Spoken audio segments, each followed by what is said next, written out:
حرام اور جائز علاج میں ایسا فرق اور وضاحت ہے جس سے اشکال اور شبہات دور ہو جاتے ہیں۔ بدفعلی اور بدشگونی۔ ارشاد الہی ہے الا انما طائرهم عند اللہ ولکن اکثرهم لا یعلمون، خبردار ان کی بدشگونی یعنی نحوست اللہ کے ہاں مقدر ہے لیکن ان میں سے اکثر نہیں جانتے۔ نیز ارشاد ربانی ہے قالوا طائرکم معکم ان ذکرتم بل انتم قوم مسرفون، رسولوں نے کہا تمہاری نحوست تمہارے ساتھ ہے، کیا تم یہ باتیں اس لیے کرتے ہو کہ تمہیں نصیحت کی گئی ہے، بلکہ حقیقت یہ ہے کہ تم لوگ حد سے تجاوز کر چکے ہو۔ حضرت ابو ہریرہ رضی اللہ عنہ سے روایت کرتے ہیں کہ رسول اللہ صلی اللہ علیہ وآلہ وسلم نے فرمایا لا عدوى ولا طیرہ ولا حامہ ولا سفرہ، کوئی بیماری متعدی نہیں، بدشگونی و بدفعلی کی بھی کچھ حقیقت نہیں، نہ الو کا بولنا کوئی اثر رکھتا ہے اور نہ ماہ سفر منحوس ہے۔ صحیح مسلم میں ان الفاظ کا اضافہ ہے ولا نوء ولا غول، نچھتر اور بھوتوں کا بھی کوئی وجود نہیں۔ اور حضرت انس رضی اللہ عنہ سے مروی ہے کہ رسول اللہ صلی اللہ علیہ وسلم نے فرمایا لوگوں کا یہ عقیدہ ہے کہ ستارے زمین اور اہل زمین پر اثر انداز ہوتے ہیں، اسے نچھتر کہتے ہیں۔ اسلام نے اس عقیدہ کی نفی کی ہے، لہٰذا ستارے کچھ نہیں کر سکتے۔ کوئی بیماری متعدی نہیں، نہ بدشگونی و بدفعلی کی کچھ حقیقت ہے اور مجھے فعل پسند ہے۔ صحابہ نے پوچھا فعل کیا ہے؟ آپ نے فرمایا عمدہ اور بہترین بات۔ اور حضرت عقبہ بن عامر رضی اللہ عنہ روایت کرتے ہیں کہ رسول اللہ صلی اللہ علیہ وسلم کے پاس بدفعلی اور بدشگونی کا تذکرہ ہوا تو آپ نے فرمایا ان سب سے بہتر تو فعل ہے، اور یہ کسی مسلمان کو اس کے مقصد سے باز نہیں رکھ سکتی۔ چنانچہ کوئی جب ناپسندیدہ چیز دیکھے تو یہ دعا کرے یا اللہ تیرے سوا کوئی بھلائیاں نہیں لا سکتا اور تیرے سوا کوئی برائیوں کو دور نہیں کر سکتا، اور تیری توفیق کے بغیر ہمیں نہ بھلائی کی طاقت اور نہ برائی سے باز رہنے کی ہمت ہے۔ یہ اللہم لا یاتی بالحسنات الا انت ولا یدفع السیئات الا انت ولا حول ولا قوة الا بک، یہ دعا کا حصہ۔ حضرت عبداللہ بن مسعود سے مروی ہے کہ رسول اللہ صلی اللہ علیہ وسلم نے فرمایا بدفعلی شرک ہے، بدشگونی شرک ہے، اور ہم میں سے کوئی ایسا نہیں جسے بتقاضۂ بشریت ایسا وہم نہ ہوتا ہو، مگر اللہ تعالیٰ تو کل کی وجہ سے اس کو دفع کر مگر اللہ تعالیٰ توکل کی وجہ سے اس کو دفع کر دیتا ہے۔ اس حدیث کو امام ابو داؤد اور ترمذی نے روایت کیا ہے۔ امام ترمذی نے اسے صحیح کہا اور آخری جملہ کو ابن مسعود کا قول قرار دیا ہے۔ اور حضرت عبداللہ بن عمر رضی اللہ عنہما سے مروی ہے کہ بدفعلی نے جس شخص کو اس کے کام سے روک دیا اس نے شرک کیا۔ صحابہ نے کہا اس کا کفارہ کیا ہے؟ آپ نے فرمایا اس کا کفارہ یہ دعا ہے اللہم لا خیر الا خیرک ولا طیر الا طیرک ولا الہ غیرک، یا اللہ تیری بھلائی کے سوا کوئی بھلائی نہیں اور تیرے شگون کے سوا کوئی شگون نہیں اور تیرے سوا کوئی معبود نہیں۔ اللہم لا خیر الا خیرک ولا طیر الا طیرک ولا الہ غیرک۔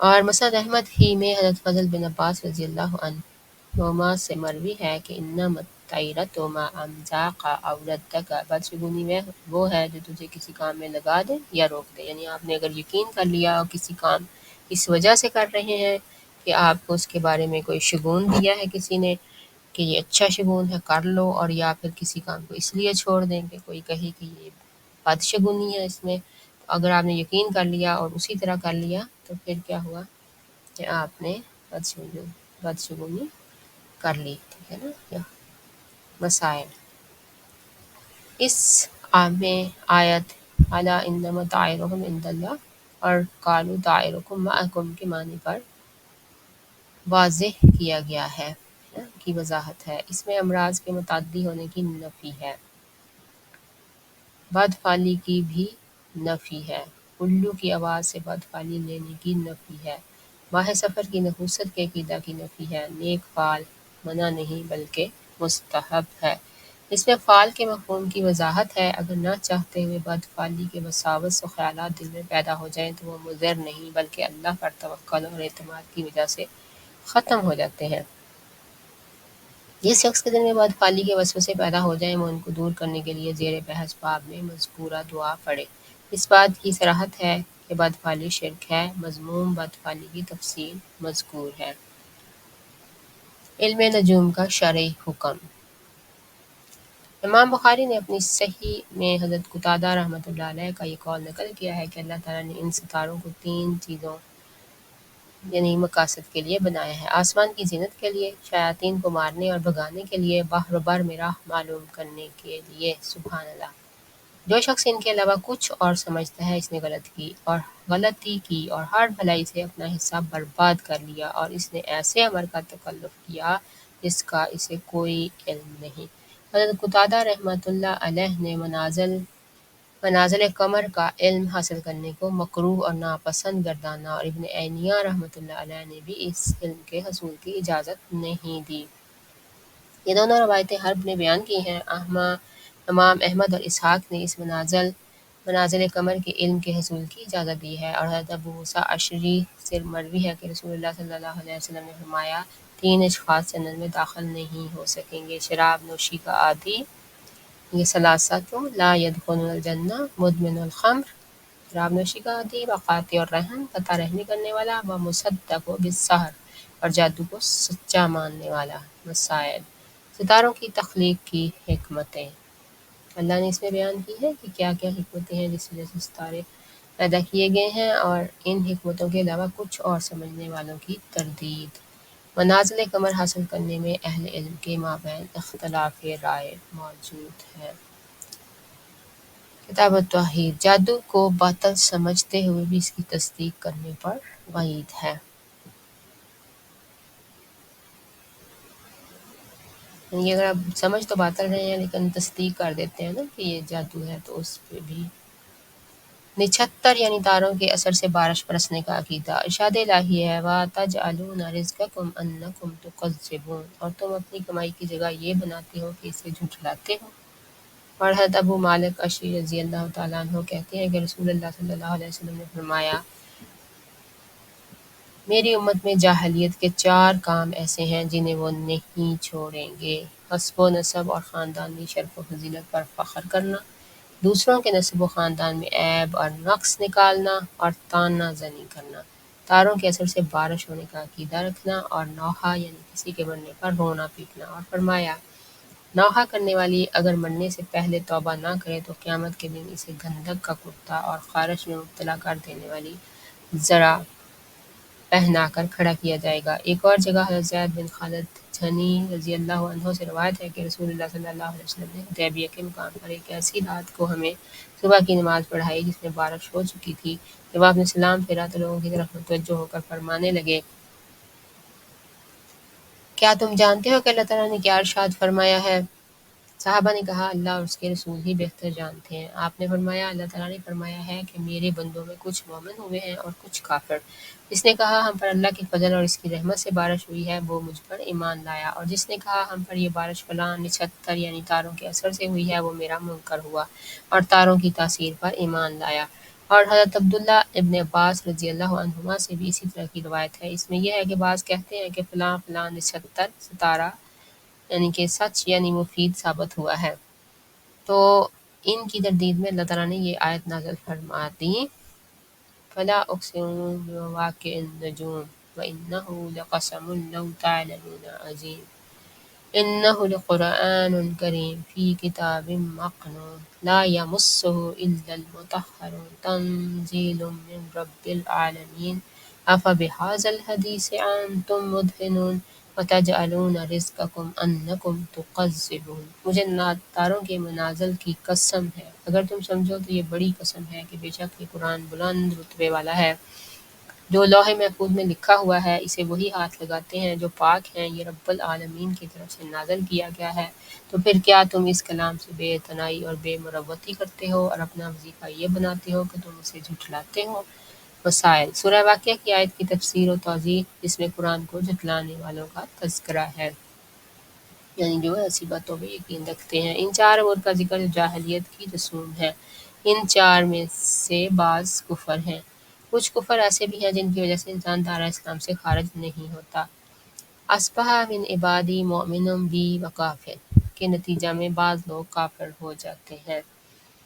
اس مقام پر ایمان کی حقیقت پر خوب غور کرنا چاہیے۔ اس مقام پر کفر کی حقیقت پر بھی غور کرنا چاہیے کہ معمولی سی بات کہنے سے انسان مومن ہو جاتا ہے یا کافر۔ یہ کہنا کہ فلاں نچھتر صحیح جو سچ یعنی مفید ثابت ہوا، اس بات پر غور کرنا چاہیے کہ یہ انتہائی غلط بلکہ کفر ہے۔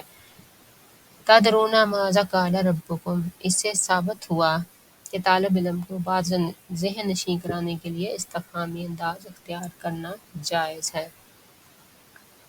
نہا کرنے والیوں کے عذاب و وعید کا علم ہوا۔ اللہ تعالیٰ کی محبت دین کی بنیاد ہے۔ ارشاد الہی ہے، وَمِنَ النَّاسِ مَن يَتَّخِذُ مِن دُونِ اللَّهِ أَندَادًا يُحِبُّونَهُمْ كَحُبِّ اللَّهِ، کچھ لوگ ایسے ہیں جو دوسروں کو اللہ کا ہمسر اور شریک ٹھہراتے ہیں اور ان سے یوں محبت کرتے ہیں جیسے اللہ سے ہونی چاہیے۔ نیز ارشاد ربانی ہے، قُلْ إِنْ كَانَ آبَاؤُكُمْ وَأَبْنَاؤُكُمْ وَإِخْوَانُكُمْ وَأَزْوَاجُكُمْ وَعَشِيرَتُكُمْ وَأَمْوَالٌ اقْتَرَفْتُمُوهَا وَتِجَارَةً تَخْشَوْنَ كَسَادَهَا وَمَسَاكِنَ تَرْضَوْنَهَا أَحَبَّ عَلَيْكُم مِّنَ اللَّهِ وَرَسُولِهِ وَجِهَادٍ فِي سَبِيلِهِ فتربصوا حتى يأتي الله بأمره والله لا يهدي القوم الفاسقين۔ اے محمد صلی اللہ علیہ وسلم، آپ کہہ دیں کہ اگر تمہیں اپنے ماں باپ، بیٹے، بھائی، بیویاں، عزیز و اقارب اور مال جو تم جمع کر چکے ہو اور تجارت جس کے مان پڑنے کا تمہیں خدشہ رہتا ہے اور تمہارے گھر جو تمہیں پسند ہے، یہ چیزیں اگر تمہیں اللہ اور اس کے رسول صلی اللہ علیہ وسلم اور اس کے راستے میں جہاد کرنے سے زیادہ عزیز ہیں تو انتظار کرو یہاں تک کہ اللہ اپنا حکم لے آئے، اور اللہ فاسقوں کو ہدایت نصیب نہیں کرتا۔ حضرت انس رضی اللہ تعالیٰ عنہ سے مروی ہے کہ رسول اللہ صلی اللہ علیہ وسلم نے فرمایا، لا يؤمن احدكم حتى اكون احب الیہ من ولدہ ووالدہ والناس اجمعین، تم میں سے کوئی شخص اس وقت تک مومن نہیں ہو سکتا جب تک کہ وہ مجھے، اپنی اولاد، ماں باپ اور تمام لوگوں سے زیادہ محبوب نہ سمجھے۔ اور حضرت انس رضی اللہ تعالیٰ عنہ سے روایت کرتے ہیں، حضرت انس رضی اللہ عنہ ہی روایت کرتے ہیں کہ رسول اللہ صلی اللہ علیہ وسلم نے فرمایا، تین اوصاف ایسے ہیں جس میں وہ پائے جائیں ان کی بدولت وہ ایمان کی مٹھاس محسوس کرتا ہے۔ نمبر 1 یہ کہ وہ اللہ اور اس کے رسول کو سب سے زیادہ محبوب سمجھے۔ نمبر 2 کسی سے محض اللہ کے لیے محبت کرے۔ اس کے بعد کہ اللہ تعالیٰ نے اسے کفر سے بچا لیا ہو، وہ اسے یوں ناپسند کرے جیسے آگ میں ڈالا جانا اسے ناپسند ہے۔ حضرت عبداللہ بن عباس رضی اللہ تعالیٰ عنہما فرماتے ہیں، دوستی اور اللہ کے لیے دشمنی رکھے تو جان لینا چاہیے۔ دوستی اور اللہ کے لیے دشمنی، اللہ تعالیٰ کی ولایت، دوستی اور محبت انہی کاموں سے حاصل ہو سکتی ہے، اور کوئی بھی شخص ان امور کے بغیر ایمان کا ذائقہ اور مٹھاس نہیں پا سکتا۔ اگرچہ وہ بہت نمازیں پڑھے اور بکثرت روزے رکھے، عام لوگوں کی آپس میں محبت اور تعلقات دنیاوی امور پر استوار ہیں، یہ چیز اللہ تعالیٰ کے ہاں اپنے کرنے والوں کے لیے کچھ سود مند ثابت نہ ہوگی۔ حضرت ابن عباس رضی اللہ عنہما نے وَتَقَطَّعَتْ بِهِمُ الْأَسْبَابُ کہ قیامت کے روز ان کے سارے اسباب و وسائل ختم ہو جائیں گی کی تفسیر میں فرمایا کہ یہاں اسباب و وسائل سے مراد دوستی، محبت اور تعلقات ہیں۔ اس اثر کو اب بن حمید، ابن جرید، ابن المنذر، ابن ابی حاتم اور حاکم نے روایت کیا ہے، اور حاکم نے اسے صحیح کہا ہے۔ مسائل: سورہ بقرہ کی آیت کی تفسیر، جس میں مشرکوں کی غیر اللہ کے لیے محبت کا تذکرہ ہے۔ سورہ بڑہ کی آیت کی تفسیر، جس میں اللہ اور رسول کے مقابلے میں دیگر چیزوں سے محبت کا انجام بیان ہوا ہے۔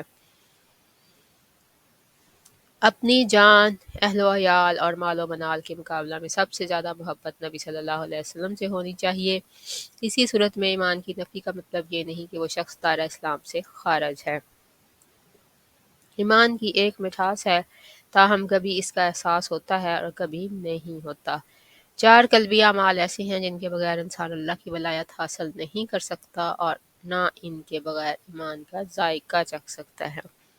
صحابہ کرام رضی اللہ عنہم نے واقعات و حقائق کی روشنی میں سمجھ لیا تھا کہ عام لوگوں کے تعلقات اور میل جول محض دنیا کی خاطر ہیں۔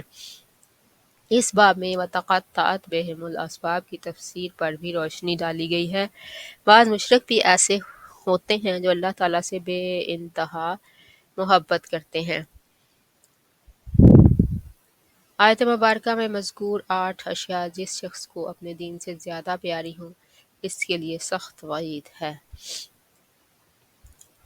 یعنی شرک بھی کرتے ہیں اللہ کے ساتھ، لیکن اس بات کا دعویٰ بھی کرتے ہیں یا اللہ کے بارے میں کہ وہ سمجھتے ہیں کہ انہیں اللہ سے محبت ہے۔ کسی کا اپنے باطل معبود سے اللہ تعالیٰ کی محبت کے برابر محبت رکھنا شرک اکبر ہے۔ یعنی جب ہم یہ کہتے ہیں کہ ہم اللہ سے بے انتہا محبت رکھتے ہیں، اللہ ہی سب کچھ دیتا ہے، ان کو ہم وسیلہ بناتے ہیں، یہ ہماری آرزوؤں کو اللہ کے سامنے پیش کرتے ہیں، تو پھر ہم نے کیا کیا کہ ان کے ساتھ یا جیسے انہوں نے کہا ویسے اپنی چیزیں کر لیں، ویسے اپنی ان کا حکم بھی اسی طرح سے مانا جیسے اللہ کا، تو ان کو اللہ کے برابر احترام اور محبت دے دی۔ اللہ تعالیٰ کا خوف و ڈر۔ ارشاد الہی ہے انما ذالکم الشیطان یخوف اولیاءہ فلا تخافوہم وخافونی ان کنتم مؤمنین۔ یہ شیطان ہے جو اپنے دوستوں سے ڈراتا ہے، سو تم ان سے نہ ڈرو اور اگر تم ایمان رکھتے ہو تو صرف مجھ سے ڈرو۔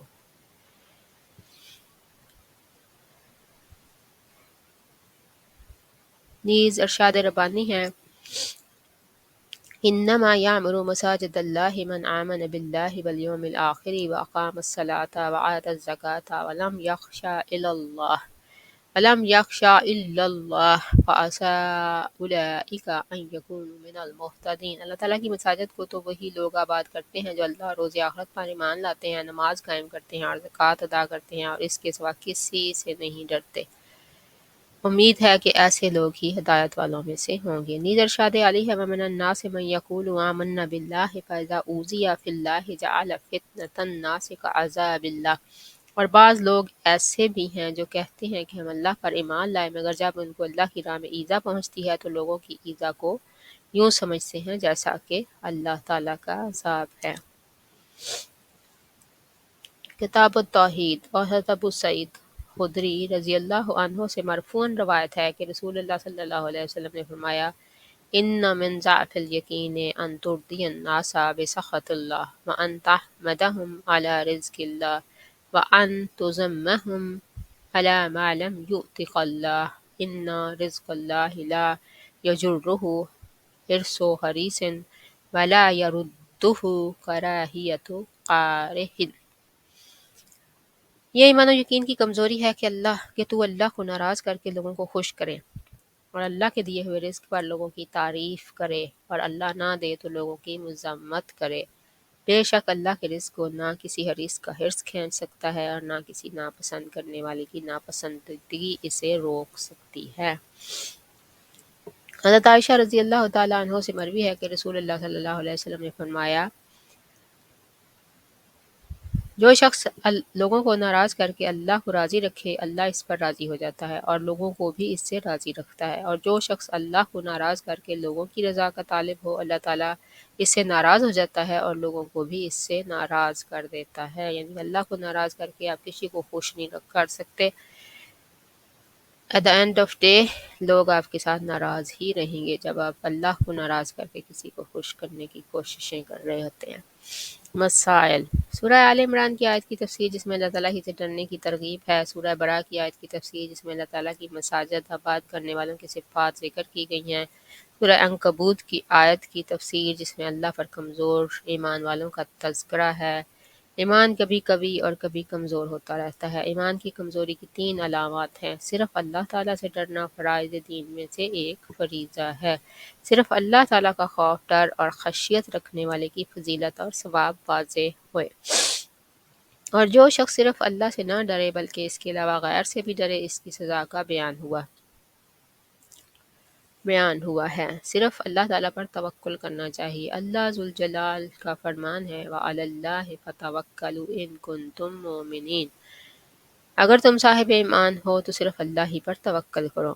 نیز ارشاد الہی ہے انما المؤمنون الذین اذا ذکر اللہ وجلت قلوبهم واذا تلیت علیہم آیاتہ زادتهم ایمانا وعلی ربهم یتوکلون۔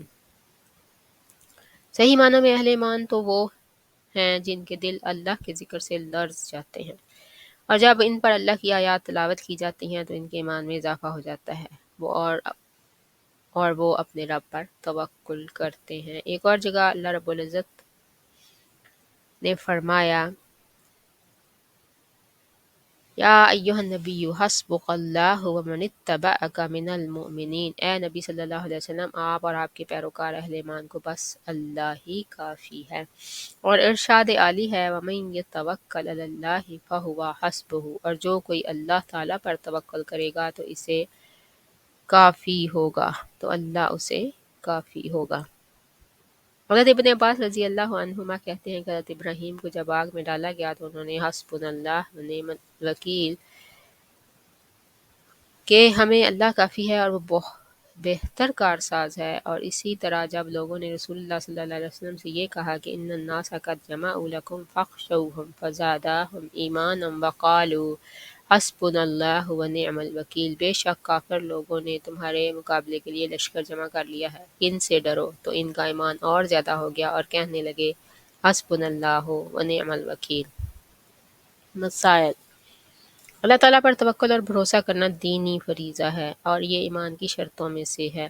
سورہ انفال کی آیت کی تفسیر و توضیح جس میں اہل ایمان کی صفات کا ذکر ہے، متعلقہ تفسیر آیت کا آخری کلمہ وَعَلَىٰ رَبِّهِمْ يَتَوَكَّلُونَ ہے۔ سورۃ طلاق کی آیت کی تفسیر جس میں ہے کہ اللہ پر توکل کرنے والوں کے لیے اللہ ہی کافی ہے۔ اس سے کلمہ حسبنا اللہ و نعم الوکیل کی عظمت و فضیلت کا بھی پتہ چلتا ہے کہ اللہ کے دو خلیلوں حضرت ابراہیم علیہ السلام اور حضرت محمد صلی اللہ علیہ وسلم نے شدید مشکل اور پریشانی کے وقت یہ کلمہ پڑھا۔ اللہ تعالیٰ کی تدبیر سے بے خوف نہیں ہونا چاہیے۔ ارشاد الہی ہے افامنوا مکر اللہ فلا یأمن مکر اللہ الا القوم الخاسرون، کیا یہ لوگ اللہ کی تدبیر سے بے خوف ہیں؟ اللہ تعالیٰ کی تدبیر سے وہی لوگ بے خوف ہوتے ہیں جو خسارہ اٹھانے والے ہیں۔ نیز ارشاد ہے کالا وَمَن یقنط من رحمت ربہ الا الضالون، اور گمراہ لوگ ہی اللہ کی رحمت سے مایوس ہوتے ہیں۔ حضرت ابن عباس رضی اللہ عنہما سے مروی ہے کہ رسول اللہ صلی اللہ علیہ وسلم سے کبیرہ گناہوں کی بابت دریافت کیا گیا کہ وہ کون کون سے ہیں، تو آپ نے فرمایا الشرک باللہ والیأس من روح اللہ والامن من مکر اللہ، اللہ تعالیٰ کے ساتھ شرک کرنا، اللہ تعالیٰ کی رحمت سے مایوس ہونا، اور اللہ کی تدبیر اور گرفت سے بے خوف ہونا۔ اور حضرت عبداللہ بن مسعود نے کہا اکبر الکبائر الاشراک باللہ والامن من مکر اللہ والقنوط من رحمت اللہ والیأس من روح اللہ، سب سے بڑے گناہ یہ ہیں اللہ تعالیٰ کے ساتھ شرک کرنا، اللہ تعالیٰ کی تدبیر سے بے خوف ہونا، اور اللہ تعالیٰ کی رحمت اور فضل سے مایوس ہونا۔ مسائل: سورہ اعراف کی آیت کی تفسیر جس میں اللہ کی تدبیر سے بے خوف ہونے والوں کا تذکرہ ہے، سورہ حجر کی آیت کی تفسیر جس میں ہے کہ گمراہ لوگ اللہ کی رحمت سے دور ہیں، اللہ کی تدبیر سے بے خوف رہنے پر شدید وعید وارد ہے، اللہ کی رحمت سے مایوس ہونے پر بھی شدید وعید وارد ہے۔ اللہ تعالیٰ کی تقدیر پر صبر کرنا ایمان باللہ کا حصہ ہے۔ ارشاد الہی وَمَن یُؤْمِن بِاللَّهِ یَہْدِ قَلْبَهُ وَاللَّهُ بِكُلِّ شَیْءٍ عَلِیمٌ، اور جو کوئی اللہ پر ایمان لاتا ہے اللہ اس کے دل کو ہدایت بخشتا ہے اور اللہ ہر چیز سے باخبر ہے۔ حضرت علقمہ فرماتے ہیں اس سے مراد ایسا شخص ہے جسے کوئی تکلیف پہنچے تو وہ سمجھے کہ یہ اللہ تعالیٰ کی طرف سے ہے، چنانچہ وہ اس پر راضی ہو اور دل سے اسے تسلیم کرے۔ اور حضرت ہریرہ رضی اللہ عنہ سے مروی ہے کہ رسول اللہ صلی اللہ علیہ وسلم نے فرمایا اثنتان فی الناس ہما بہم کفر الطعن فی النسب والنیاحۃ علی المیت، لوگوں میں دو باتیں کفر کی ہیں، لوگوں کے نسبوں پر طعن کرنا اور فوت شدہ پر نوحہ کرنا۔ اور ایک اور مقام پر حضرت عبداللہ بن مسعود سے مروی ہے کہ رسول اللہ صلی اللہ علیہ وسلم نے فرمایا لیس منا من ضرب الخدود وشق الجیوب ودعا بدعوى الجاہلیہ، جو شخص صدمے کے وقت چہرے پر دو ہتھڑ مارے، گریبان پھاڑے اور جہالت کے بول بولے، وہ ہم میں سے نہیں۔ اور حضرت انس رضی اللہ تعالیٰ عنہ روایت کرتے ہیں کہ رسول اللہ صلی اللہ علیہ وسلم نے فرمایا اذا اراد اللہ بعبدہ الخیر عجل له العقوبۃ فی الدنیا واذا اراد بعبدہ الشر امسک عنہ بذنبہ حتی یوافی بہ یوم القیامہ۔ جب اللہ تعالیٰ اپنے کسی بندے سے خیر خواہی کرنا چاہے تو اس کے گناہ کی سزا اسی دنیا میں جلد دے دیتا ہے، اور جب اللہ اپنے کسی بندے سے برائی کا ارادہ کرے تو اس سے اس کے گناہ کی سزا کو روک لیتا ہے، یہاں تک کہ قیامت کو اس کا پورا حساب لے گا۔ اور نبی صلی اللہ علیہ وسلم نے مزید فرمایا ان عظم الجزاء مع عظم البلاء وان اللہ اذا احب قوم ابتلاهم فمن رضی فلہ الرضا ومن سخط فلہ السخط۔ بڑی آزمائش میں بڑا بدلہ ہوتا ہے، اور اللہ تعالیٰ جب کسی قوم سے محبت کرتا ہے تو انہیں آزماتا ہے۔ جو شخص اس آزمائش پر راضی ہو اللہ تعالیٰ اس سے راضی ہو جاتا ہے، اور جو شخص اس آزمائش پر ناخوش ہو اللہ تعالیٰ اس سے ناخوش اور ناراض ہو جاتا ہے۔ مسائل: سورہ تغابن کی آیت کی تفسیر، جس میں ہے کہ اللہ مومن کے دل کو ہدایت بخشتا ہے۔ اللہ کے فیصلوں یعنی تقدیر پر صبر کرنا بھی ایمان باللہ کا حصہ ہے۔ کسی کے نسب پر طعن کرنا کفریہ کام ہے۔ صدمہ کے وقت چہرے پر دو ہتھڑ مارنے، گریبان پھاڑنے اور جہالت کے بول بولنے والے شخص کے بارے میں سخت وعید وارد ہوئی ہے۔ اس بات کی علامت کہ اللہ تعالیٰ اپنے بندے کے ساتھ بھلائی چاہتا ہے، اور جس کو عذاب و سزا دینا چاہے اس کی علامت و پہچان بتائی گئی ہے۔ جس بندے سے اللہ تعالیٰ کو محبت ہو اس کی نشانی اللہ تعالیٰ کے فیصلوں یعنی تقدیر پر ناخوشی کا اظہار کرنا حرام ہے۔ آزمائشوں پر راضی ہونے کا اجر و ثواب بہت زیادہ ہے۔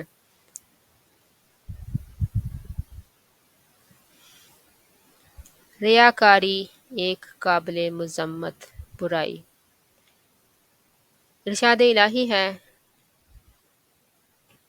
قل انما انا بشر مثلکم یوحی الی انما الہکم الہ واحد فمن کان یرجو لقاء ربہ فلیعمل عملا صالحا ولا یشرک بعبادات ربہ احدا۔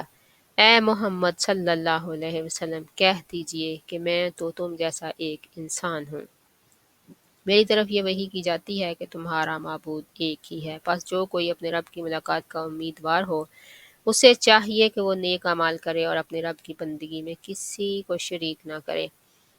اور حضرت ابو ہریرہ رضی اللہ عنہ سے روایت ہے کہ رسول اللہ صلی اللہ علیہ وسلم نے فرمایا کہ اللہ تعالیٰ ارشاد فرماتے ہیں انا اغنی الشرکاء عن الشرک من عمل عملا اشرک معی فیہ غیری ترکتہ وشرکہ۔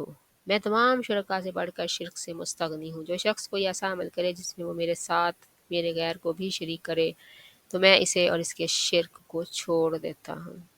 اور حضرت ابو سعید خدری سے مروی ہے کہ رسول اللہ صلی اللہ علیہ وسلم نے ارشاد فرمایا کیا میں تمہیں وہ چیز نہ بتاؤں جس کا خوف مجھے تم پر مسیح دجال سے بھی زیادہ ہے؟ صحابہ کرام رضی اللہ عنہم نے عرض کیا کیوں نہیں اے اللہ کے رسول صلی اللہ علیہ وسلم، ضرور بتلائیے۔ آپ نے فرمایا شرک خفی، وہ اس طرح کہ کوئی شخص نماز کے لیے کھڑا ہو اور اپنی نماز کو محض اس لیے اچھی پڑھے کہ فلاں شخص اسے دیکھ رہا ہے۔ مسائل: سورہ کہف کی آیت 110 کی تفسیر، جس میں ہے کہ اللہ سے ملاقات کے لیے اچھے عمل ہونا اور شرک سے اجتناب ضروری ہے۔ عمل صالح میں اگر غیر اللہ کا معمولی سا بھی دخل ہو جائے تو وہ مردود اور ضائع ہو جاتا ہے۔ کسی عمل میں اگر غیر اللہ کو شریک کیا جائے تو اس کے ضائع ہونے کا بنیادی سبب یہ ہے کہ اللہ تعالیٰ اس سے بالکل مستغنی ہے۔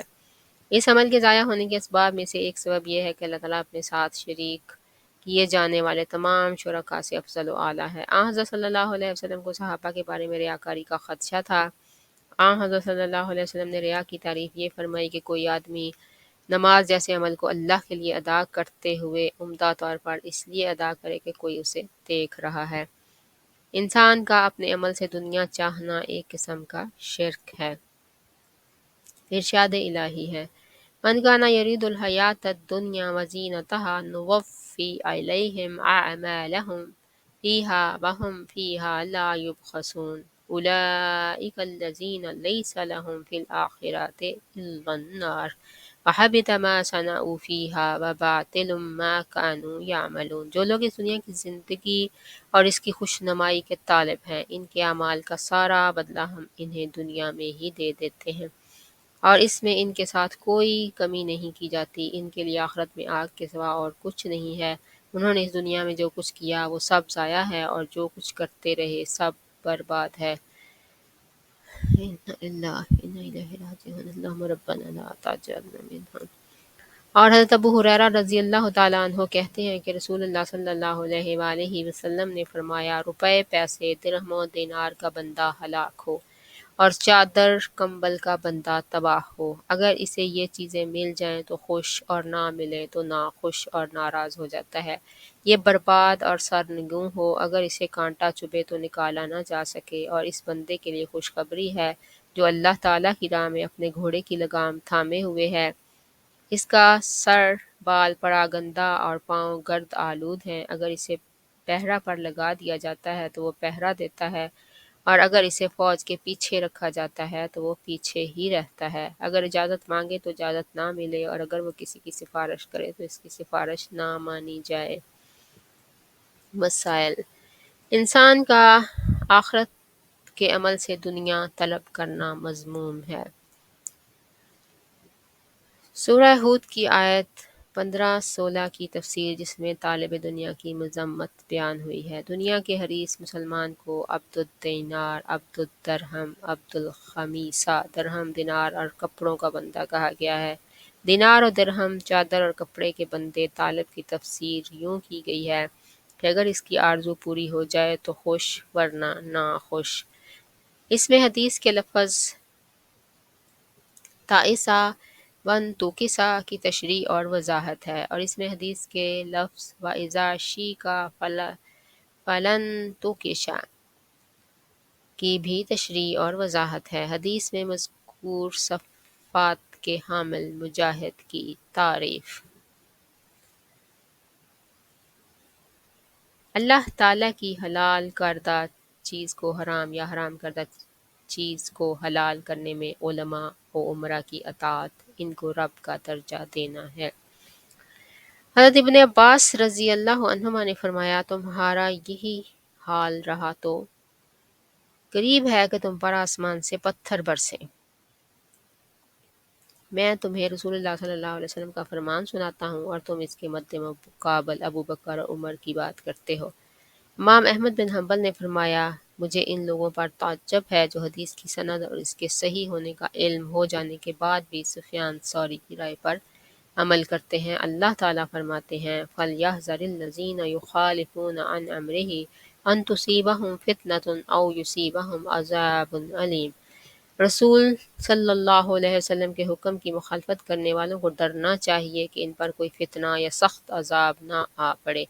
جانتے ہو فتنہ کیا ہے؟ اس سے مراد شرک ہے۔ ہو سکتا ہے کہ جو انسان رسول اللہ صلی اللہ علیہ وسلم کی کسی بات کو چھوڑ دے تو اس کے دل میں کجی آ جائے اور وہ ہلاک ہو جائے۔ حضرت عدی بن حاتم رضی اللہ عنہ نے نبی صلی اللہ علیہ وسلم کو یہ آیت تلاوت کرتے ہوئے سنا، اتخذوا احبارهم ورهبانهم اربابا من دون الله والمسيح ابن مريم وما امروا الا ليعبدوا الها واحدا لا الہ الا هو سبحانہ عما یشرکون۔ انہوں نے اپنے علماء، بزرگوں اور مسیح ابن مریم کو اللہ کے سوا رب بنا لیا، حالانکہ انہیں یہ حکم دیا گیا تھا کہ ایک اللہ کے سوا کسی کی عبادت نہ کریں، اس کے سوا کوئی معبود نہیں، وہ ان کے شریک ٹھہرانے سے پاک ہے۔ حضرت عدی بن حاتم کہتے ہیں کہ میں نے آپ صلی اللہ علیہ وسلم سے کہا، ہم ان علماء اور بزرگوں کو عبادت تو نہیں کرتے۔ آپ نے فرمایا، کیا ایسا نہیں تھا کہ تم اللہ کی حلال کردہ چیزوں کو ان کے کہنے پر حرام اور اللہ کی حرام کردہ چیزوں کو ان کے کہنے پر حلال سمجھتے تھے؟ یعنی اللہ کا حکم معلوم کرنے کی ہم کوشش نہ کریں اور جو ہمارے بزرگ یا ہمارے پیشوا یا ہمارے مسجدوں کے اور ممبروں کے اور کیا نا مجاور ہمیں کہتے تو اس کو ہم حلال یا حرام ماننا شروع کر دیں۔ میں نے کہا ہاں۔ آپ صلی اللہ علیہ وسلم نے فرمایا یہی ان کی عبادت ہے۔ مثال سورہ نور کی آیت 63 کی تفسیر جس میں رسول کے حکم کی نافرمانی سے ڈرایا گیا ہے۔ سورہ برات کی آیت 31 کی تفسیر جس میں علماء اور بزرگوں کو رب بنانے والے کا تذکرہ ہے۔ عبادت کے اس معنی و مفہوم کا بیان جس کا حضرت علی رضی اللہ عنہ نے انکار کیا تھا، یعنی اس میں اس بات پر تنبیہ ہے کہ عبادت کا مفہوم صرف وہ نہیں جو علی نے سمجھا اور علماء اور بزرگوں کی عبادت کا انکار کیا، بلکہ عبادت کے معنی اس سے وسیع ہے۔ اس سے معلوم ہوا کہ رسول اللہ صلی اللہ علیہ وسلم کے بالمقابل کسی کو بھی پیش نہیں کیا جا سکتا، خواہ اس کا مقام کتنا ہی بلند اور عرفہ کیوں نہ ہو، جیسا کہ حضرت عباس نے حضرت ابوبکر اور حضرت عمر اور امام احمد نے سفیان ثوری کے نام پیش کرنے پر انکار کیا۔ اس میں اس بات پر بھی تنبیہ ہے کہ اب حالات اس حد تک تبدیل ہو چکے ہیں کہ اکثر عوام کے نزدیک بزرگوں کی عبادت ہی افضل ترین عمل کی حیثیت اختیار کر گئی ہے اور اسے ولایت کہا جاتا ہے۔ اسی طرح علم و فقہ کے نام پر اہل علم کی بھی عبادت ہوتی ہے۔ پھر اس قدر حالات بدلے کہ اللہ کے سوا ان کی بھی پرستش ہونے لگی جو صالح نہ تھے، اور دوسرے لفظوں میں یوں کہیں کہ ان کی بھی عبادت ہونے لگی جو اصحاب علم نہیں بلکہ جاہل مطلق ہیں۔ انا للہ